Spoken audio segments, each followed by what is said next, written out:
ছোট মেয়ের জন্মদিনে কি কি আয়োজন করলাম না করলাম, কি হলো না হলো এই ভিডিও আপনাদের সাথে শেয়ার করব। তো হ্যালো এভরিওয়ান, আসসালামু আলাইকুম। কেমন আছেন? আশা করি অনেক অনেক ভালো আছেন। তো প্রতিদিনের মতন আরেকটা নিউ ব্লগ নিয়ে হাজির হলাম। তো এই তো সকাল সকাল মুরগিগুলোর সেবা যত্ন করলাম। সেবা যত্ন করে সেবা খাবার দিলাম, পানি চেঞ্জ করলাম। আর আমার মেয়েটা, ছোট মেয়েটা দেখেন কত লক্ষ্মী। আমি যেদিন আর খাবার দিতে আসি লগে এসে পরে হলো বাচ্চাদের একটু চিকেন বাইজে দিলাম, ফ্রান্স ফ্রাই করে দিলাম।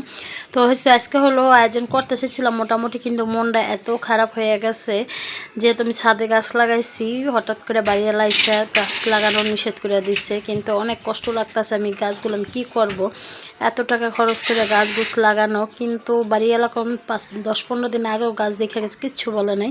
হয়তো কেউ উস্কানি দিচ্ছে কোনো বাড়িটা, 2-3 দিন আগে একবার একটা দেখে গেছে, একটু করছে। তো হয়তো তারাই কিছু প্রবলেমের কথা বলছে।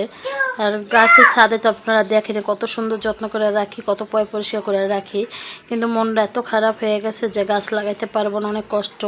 হয়তো আমি যেই টাকা ইনভেস্ট করেছি ওই টাকা আমি 100 ভাগের 1 ভাগও শাকসবজি খাইনি, কোনো কিছু খাইনি, কিন্তু আমি শখ করি সব কিছু করছি। আর এখন শখ করে আমি ফলের চারাগুলো আনছি শুধু আমার বাড়ির কাছে, বাড়ির জায়গার লিগে।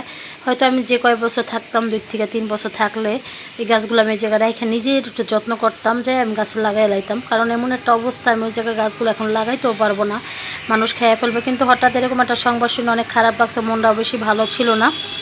এই জন্য শুধু একটু হালকা পাতলা একটু কাচ্চি রান্না করলাম খাসির মাংস দিয়ে, আর হলো একটু চিকেন ভুনা করছি। বিরিয়ানি রোস্ট করতে চাইছিলাম, কাবাব, কিন্তু হঠাৎ রান্নার আগেই খবরটা শুনে মনটা এত ভীষণ খারাপ হয়ে গেছিলো। তো খাবার খাইয়ে একটু ছাদে চলে গেলাম, আর ছাদে আরও গাছ কমাই ফেলাইতেছি।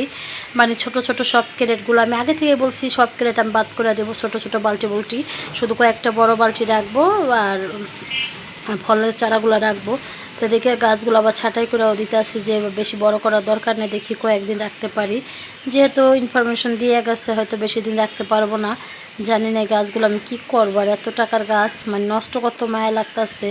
আর সব ফলের চারা তো দেখেন, আমি অনেক গাছগুলো ছোট ছোট করে দিতেছি, আরও জানি দেখি কোনোভাবে রাখতে পারিনি। তো যাই হোক, গাছগাছালির পরে আসার পরে হলো একটু একটা কেক আনছিলাম, কেক আইনা মেয়েটারে কেক কাইটা দিলাম। মন মানসিকতা একবার খারাপ হয়ে গেছিলো, ওরকম ভালো লাগে নাই কে বেশি। আর যে মেয়ের কেউ সাজা কাজা করাই নাই, একবার ঘরোয়াভাবে একটুখানি কেকটা কাইটা কুটা দিয়েছি।